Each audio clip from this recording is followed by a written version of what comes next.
Hello, my friend.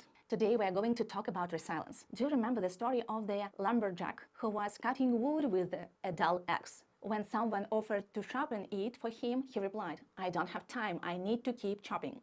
Why am I starting this first section with this story? In peaceful times, we used to talk a lot about the importance of self-care, about how to work-life balance affects not only the quality of our life, but the quality of our work. Now, we are living in the reality of perma-crisis, trying to balance between constant challenges, uncertainty, danger, and the need to keep working. In this reality, neglecting self-care is no longer an option. Uncertainty steals our energy. It destroys our ability to concentrate and plan for the future. And in return, it often gives us anxiety, burnout, rapid aging, and learned helplessness. Crisis and uncertainty are uncontrolled sources of stress. And there is no magic button you can press to escape. But stress also has another side. It doesn't only destroy, it can also make a person stronger. Many people have learned to transform their fear into anger and anger into action. There is even a certain thrill in surviving, in winning, in staying sharp and alert. However, if crisis becomes the new normal, then we must learn how to distribute our energy wisely.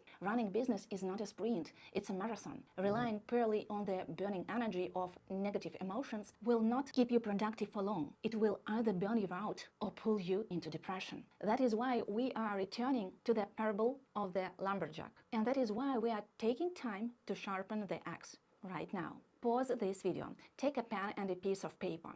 You are going to write down answers to a few important questions. Rate your personal resources for productivity in a scale of from 1 to 10. First, how much energy do you have right now? From 1 to 10. Second, how well do you manage your time?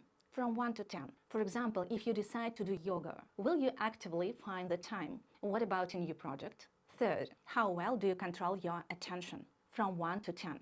Can you stop scrolling and focus on important tasks? How long can you hold on your focus without getting distracted? Fourth, how aware are you on your thoughts? Do you work with them? Also from 1 to 10. Do you believe every thought you have? Do you assume, if I think it, it must be true? Can you catch your thoughts and see whether they move you closer to your goals or silently sabotage you? 5. How well do you use your dopamine system?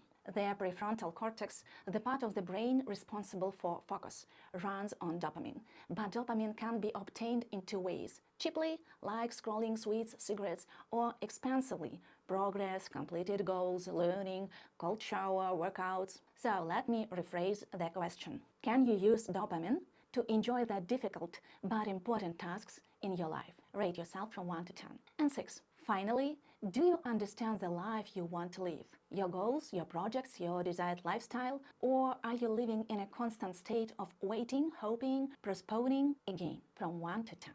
I assume there are very few, if any, 10s in your answers. And that's normal. There is always room to grow, no matter your current level of awareness, productivity, or creativity. So let's begin. First, energy. When you have physical energy, your body feels strong and toned. Emotional energy allows you to feel calm, experience joy, and withstand negative emotions, both your own and those of others. Mental energy allows you to stay focused for a long period of time and make difficult decisions without avoiding them. If you are lacking energy to act, address it step by step. First, prioritize sleep, ideally 8-9 hours. Try going to bed around 10 or 11 p.m. Second, work on nutrition or physical activity equally. And your physical activity does not have to be dramatic. Even simple things like walking or what I like to call microsport already make a huge difference. Interestingly, both sleep and movement also increase your emotional energy. And for even deeper renewal, you can add a meditation practice. Anxiety is one of the biggest consumers of emotional energy. And the antidote to anxiety is action. Being engaged in meaningful work is one of the strongest foundations of resilience. In the first day of the war in my country, I focused on restructuring my business and reorganizing my children's education. My colleagues also came to work simply because they felt lost and helpless at home.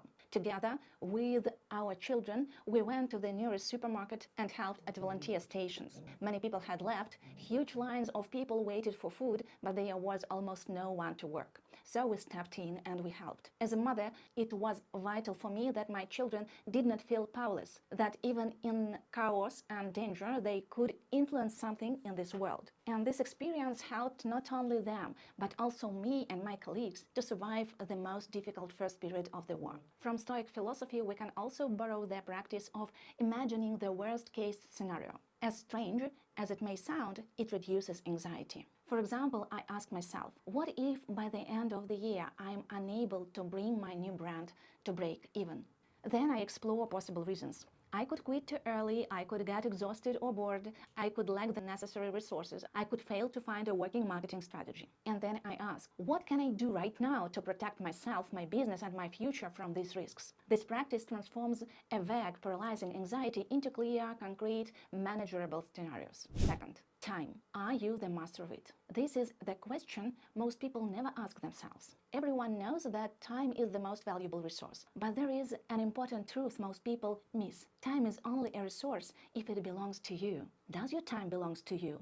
Or does it belong to your households, a colleague who always needs someone to talk to, or Instagram and its endless, intelligent feed designed to steal your attention and your life? Even though this is a productivity course, I do not want to teach you how to be productive for someone else. My goal is to teach you how to be productive for yourself, for your life, for what truly matters to you. I know that everyone is in a different life situation. If you look at your life right now and feel sadness because it doesn't really belong to you, start simple.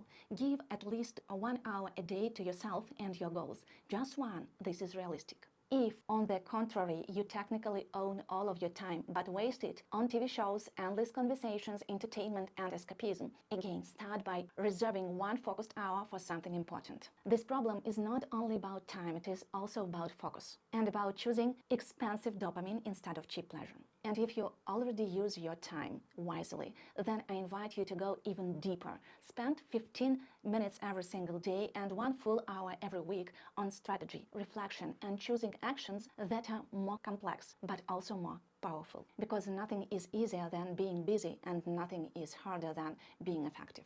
Third, attention and focus. How well do you manage your attention? How long can you stay focused on one task without distraction, procrastination, or the urge to escape? Your ability to concentrate is controlled by the prefrontal cortex, and it runs entirely on dopamine. And because this part of the brain is the youngest one in evolutionary terms, it becomes tired very quickly, especially if it is not trained. That's why you must train it gradually. Start with short, focused cycles. Set a timer for 15 minutes. Work with full attention. Repeat 4 times. Do not start with long sessions. Your brain is not ready for that yet. How do you know when your prefrontal cortex is exhausted?